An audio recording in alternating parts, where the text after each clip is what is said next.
actually, Grant. How are spirits in the team camp this week? Positive today. We've obviously had a couple of days off.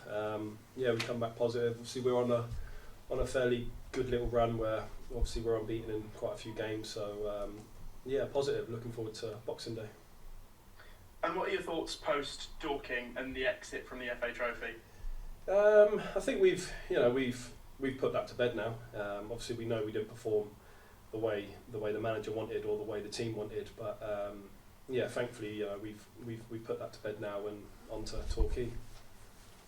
Yeah, and I suppose you yourself didn't play in that game, but how did you think Will Hughes did last Saturday, stepping in for you? Yeah, he done good. Obviously, I said it to a few of the lads not long ago. Out of all the loan keepers we've had in the past sort of year and a half, 2 years, he's by far the most comfortable. That you'd be happy for him to step in and play. We've obviously got a good relationship, the three of us, me, him, and Max. I think he done well. He didn't look like he looked comfortable when he played. So yeah. And what does leaving the FA Trophy mean for you now in the second half of the season? I think it now. We've realistically got one thing to look at, and that is the league. So now we've got no distractions. Hopefully, we can just fully focus on the league and trying to string a few wins together and climbing up the league. Yeah, and as I say, the festive period marks the second half of the season, I suppose, or the halfway point. How would you assess the Oval's run so far? I think we've done okay. I think we've had a lot of results that on another day we'd have picked up more points. Whether it's a referee's decision or deflection or whatever it was. I don't think we've ever really played badly. It's just all been dominated by any other teams. It's purely just that that flip of a coin, and unfortunately it hasn't gone our way. But looking forward, that we're working hard to try and change that, and hopefully we can get some points on the board. And what are your thoughts going into the Torquay doubleheader across the Christmas or Boxing Day and New Year? Looking forward to it. Really, we obviously played it last year. The results didn't go our way last season, but we're looking forward to it, and hopefully we can put last year to bed and go and get a couple of wins. Great stuff, Grant. Thank you very much. Well. Cheers, mate. Grant, World Cup's just finished. A lot of talk about penalties in the World Cup. I know you didn't play last Saturday, but you will have had one, a penalty shootout. Do you have any sort of theories as to how you go about it as a keeper? Your own, do you suss them out before they start, or do you just wait till the day and hope for you get the signs right? How do you the go about goalkeeping it? coach will always give you the information.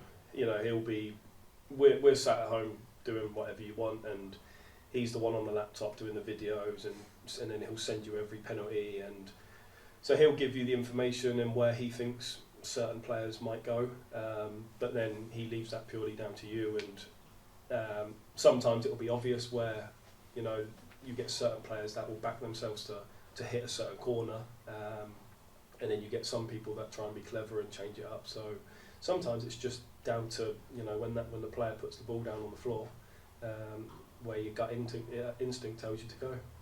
I mean, I always think as a non-soccer man that blast it down the middle is the best option, because presumably a goalkeeper's going to dive one way or the other. Would you concur with that?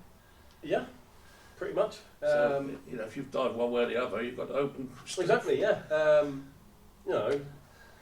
For a penalty, it's in the player's favour.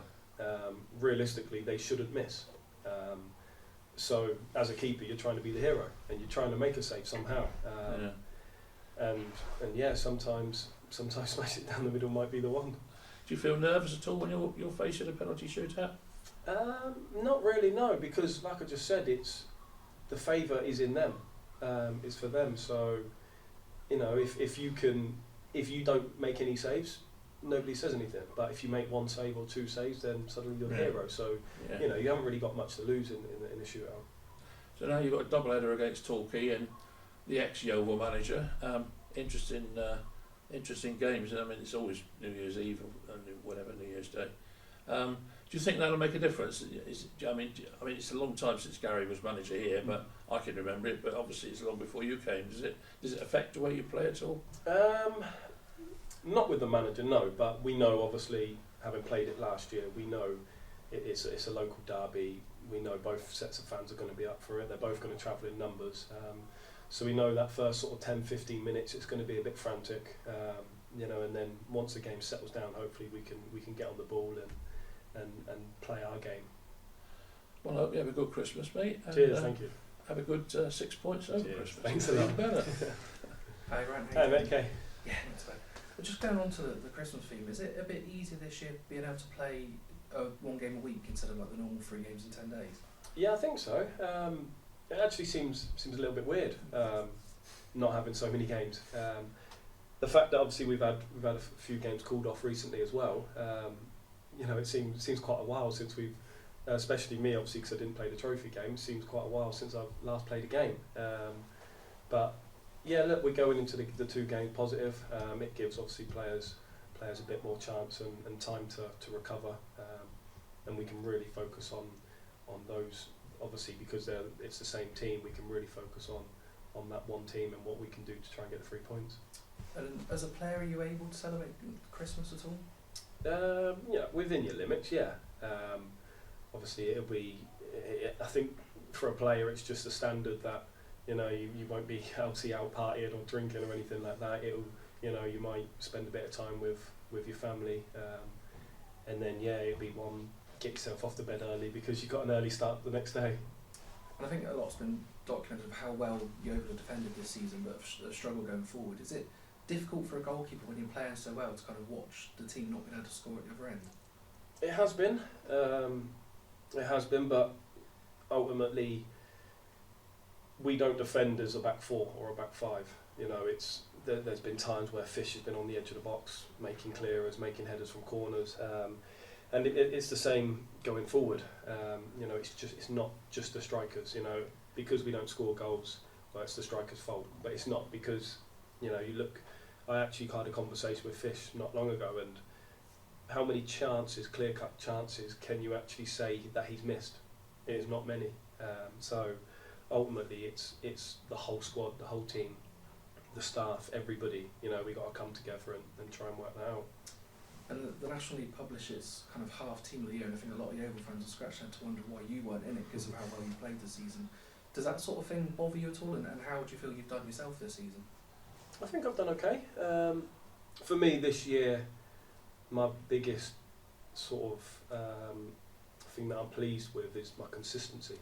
Last year I'd have good games and then I'd sort of have a couple of bad games, whereas touch wood, this year's been quite consistent. I think that's what I'm most happy about. Every keeper's obviously your main job is to make saves, and ultimately if you can't make the save, then you won't be in the league. So that you can take the saves with a pinch of salt, but it's more the consistency for me that I'm most pleased about. Long may it continue. Best